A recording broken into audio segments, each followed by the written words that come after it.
বন্ধুরা দেখতেই পাচ্ছ মন্দিরে কি সুন্দর পুজো হচ্ছে। আর এখন বাজে 7টা।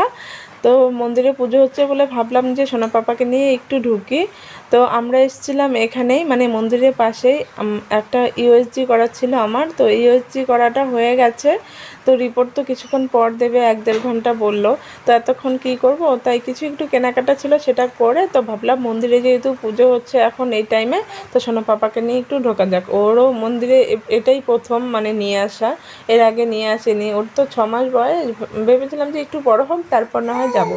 তো আজকে যেহেতু চলে এসেছি আর এখানে এখন পুজো হচ্ছে এই সময়ে, তো পাপাকে নিয়ে একটু ঢুকলাম।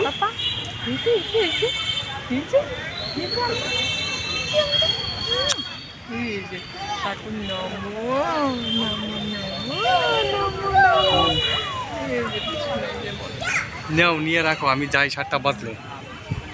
ধরো বর্ষা পরে হাই।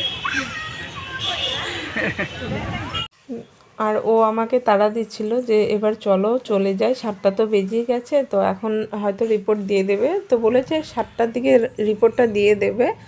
তো ও বলছে নিয়ে চলো বাড়ি চলে যাই, কারণ আকাশটাও খারাপ, ঝড় বৃষ্টি চলে আসলে আবার কীরকম হবে। যেহেতু সোনা পাপাও ছোট, আর ওদিকে আমার মেয়েকেও বাড়িতে একা রেখে এসেছি, আজকে নিয়ে আসিনি। আর পাশের বাড়িতে বলে এসেছি, ওখানেই আছে।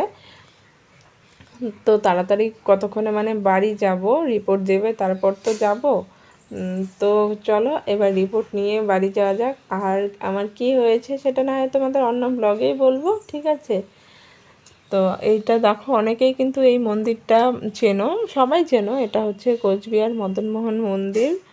আর যারা চেনো না তাদের বলে দিচ্ছি, এটা হচ্ছে কোচবিহার মদনমোহন মন্দির। তো এখানে সব সময় পুজো হয়। তো আমরা এবার আমাদের ভাগ্যটা ভালো যে সন্ধেবেলা পুজো হচ্ছে এই সময় ঢুকলাম, ঠাকুর দর্শন করলাম। তো আমাদের বাড়ি এখান থেকে বেশি দূর না, 2-2.5 কিলোমিটার হবে, তার থেকেও কম হবে মনে হচ্ছে। তো আমরা প্রায় মাঝে মধ্যেই আসি। তো তোমরাও এসো, এখানে কোচবিহার এলে এই মন্দিরটা ঘুরে যেও, মন্দিরে ঠাকুর দর্শন করে যেও। আর কোচবিহারেও অনেক ঘোরার জায়গা আছে, যেরকম হচ্ছে রাজবাড়ি, সাগরদিঘির পাড়, মানে সাগরদিঘি, মদনমোহন মন্দির, আরও অনেক অনেক জায়গা আছে। তো তোমরা এসে ঘুরে যেও। দেখো আজকে কত লোক হয়েছে। তো আজকে বলে না, শুধু প্রতিদিনই এরকম ভিড় হয়, এর থেকেও বেশিও হয়। যেহেতু আমরা তো আর প্রতিদিন আসি না, আর আমার গলাটা না একটু বসে গেছে, ওই যে ঠান্ডা লেগে গেছে। তো আজকে তো ভয়েস ওভার দিচ্ছি, তো কালকে এরকম হাওয়া ছিল। আর দেখো তো আমার সোনা পাপা কি সুন্দর নাচ করছে, তোমরা কিন্তু কমেন্টে জানাবে আমার সোনা পাপার নাচটা তোমাদের কেমন লাগলো, ঠিক আছে। তো এখানেই নাচ করছিল। আর পুজোর সময় এসেছি না, মনটাও ভালো হয়ে গেছে মন্দিরে। তো তোমরা এসে একবার এই মন্দিরে ঘুরে যেও, রাসমেলার সময় আসবে। তো চলো টাটা, দেখা হচ্ছে পরবর্তী।